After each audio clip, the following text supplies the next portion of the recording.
नमस्कार, मैं आपके साथ अब्दुल करीम और आप देख रहे हैं प्राइम टीवी। खबरों की शुरुआत करते हैं।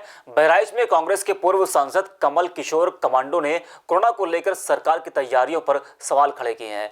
पूर्व सांसद ने कहा कि इस समय कोरोना से सबसे ज्यादा गरीब और मध्यम वर्ग के लोग परेशान हैं। साथ ही उन्होंने ये भी कहा कि महामारी में सबसे ज्यादा बुरी हालत गरीब लोगों की हुई है। वहीं राजस्थान में चल रहे सियासी घमासान को लेकर पूर्व सांसद ने चिंता जाहिर करते हुए कहा कि वहां पर जो भी चल रहा है वो आगे आने वाले समय के लिए ठीक नहीं है। वैसे महामारी से पहले इस देश की फाइनेंशियल कंडीशन बिल्कुल खराब हो चुकी थी। दुर्भाग्य है कि इसमें एक महामारी भी आ गया। अब यह देश की जनता अपने आप को कैसे संभालेगी।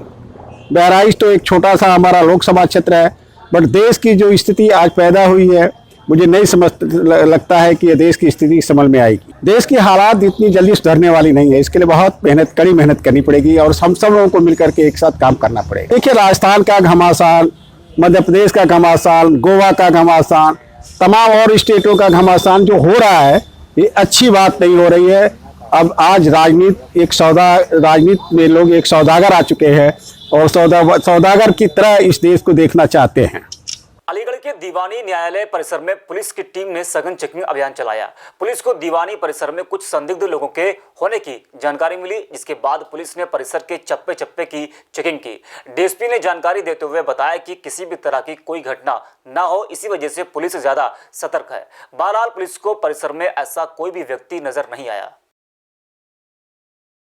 अलीगढ़ के क्वारसी क्षेत्र में एक नवजात बच्ची बोरे के अंदर से मिली। बच्ची की आवाज सुनकर स्थानीय लोगों ने पुलिस को सूचना दी। सूचना के बाद पुलिस ने नवजात बच्ची को जिला अस्पताल के लिए भेज दिया। यहां डॉक्टरों ने बताया कि बच्ची बिल्कुल स्वस्थ है।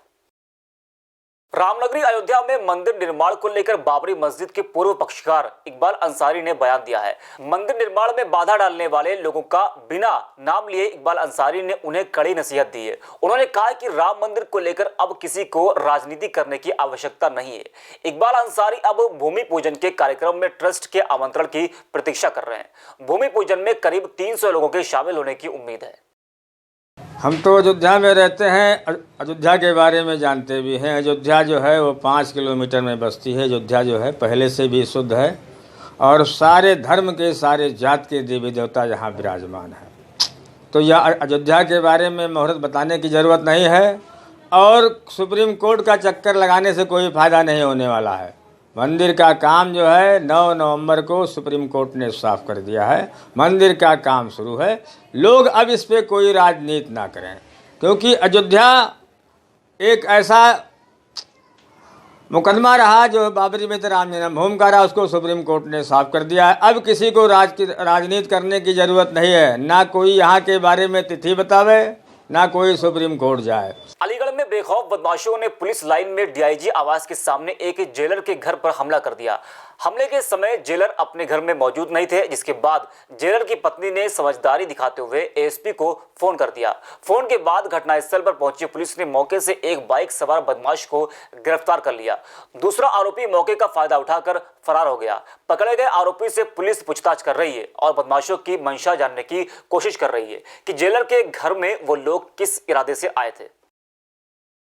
देखिए, रात्रि में जेलर साहब के सरकारी आवास में एक व्यक्ति अंदर कूदकर घुसा। वो झूले पर उनके झूल रहा था और डॉगी का उनका खाना रखा था, वो खाया। अंदर से उनकी मैडम और बच्चों ने देख लिया। उन्हें तत्काल इसकी सूचना जेल पुलिस और सिविल पुलिस को दी। हमारी पुलिस मौके पर पहुंच गई। भागते हुए एक बदमाश को मैं मोटरसाइकिल पर पकड़ लिया। 2 लोग भाग गए, जिनकी मोटरसाइकिल नाले में गिर गई। जो पकड़ा गया है मौके पर, उसका नाम आशीष खान पुत्र आशू खान, निवासी अब्दुल्ला रोड अलीगढ़ है। ये जानकारी करने पर पता लगा है कि 1 महीना पहले ये नशा मुक्ति केंद्र से अभी छूटा है। आपराधिक इतिहास की जानकारी इसकी की जा रही है। अभी ये नशे में है, इससे पूछताछ की जा रही है और मेडिकल के लिए इसको भेजा गया है। नहीं, उस समय नहीं थे, वो कासगंज गए हुए हैं। नहीं, अभी तक तो इसका कोई आपराधिक इतिहास नहीं मिला है। फिर भी सीसीटीवी के द्वारा और जेल से इसका रिकॉर्ड निकलवाया जा रहा है। गाजियाबाद में पत्रकार विक्रम जोशी की हत्या के बाद से ही ये मामला और तूल पकड़ता जा रहा है। इसी कड़ी में फिरोजाबाद में पत्रकार समाज कल्याण समिति के लोगों ने राज्यपाल को संबोधित एक ज्ञापन डीएम को सौंपा है। डीएम को सौंपे गए इस ज्ञापन में पत्रकारों ने मांग की है कि उनके सुरक्षा के लिए कानून को लागू किया जाए। साथ ही पत्रकार संगठन के जिला अध्यक्ष ने कहा कि मृतक के परिवार को सहायता राशि मिलनी चाहिए। सबसे बड़ा कहने का मुद्दा ये है कि यहाँ पर जो गाजियाबाद में पत्रकार विक्रम जोशी की जो हत्या हुई है, उनके गोली मारकर हत्या की गई है, ये बहुत ही मतलब भर्त्सना वाला काम किया है जिन लोगों ने किया है। मैं ये कहना चाहूँगा कि पत्रकारों के लिए जब सरकार एक तरफ खड़ी हुई है, जैसा कि सभी लोगों को मालूम है कि पत्रकार जो विनय जोशी जी हैं, उनकी हत्या की गई है, उसमें गवर्नमेंट से हम केवल ये मांग करेंगे कि उनके परिवार को एक आर्थिक सहायता दी जाए और मुआवजे के रूप में एक अच्छी राशि दी जाए, जिससे कि उनके परिवार का भरण पोषण हो सके।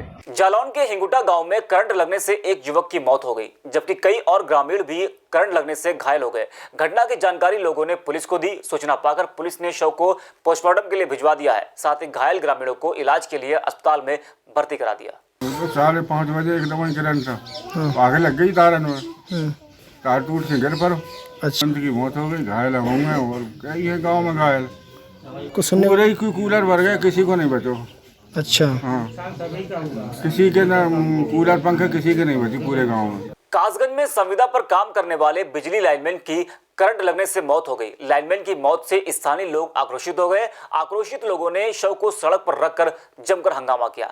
कार्रवाई की मांग करते हुए परिजनों ने एक विद्युत कर्मचारी को पकड़कर उसकी जमकर पिटाई कर दी।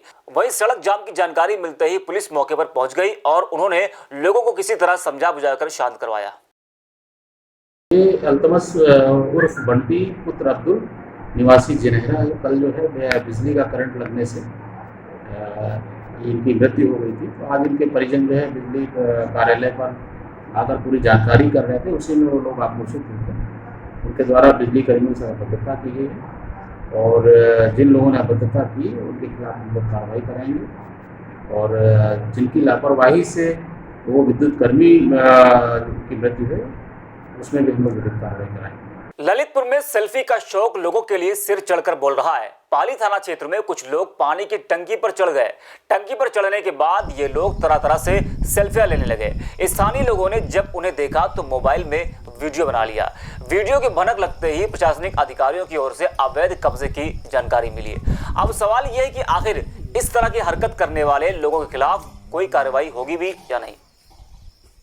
पीलीभीत के बरखेड़ा थाने के पास कुएं से एक शव बरामद हुआ है। शव मिलने के बाद लोगों ने पुलिस को सूचना दी।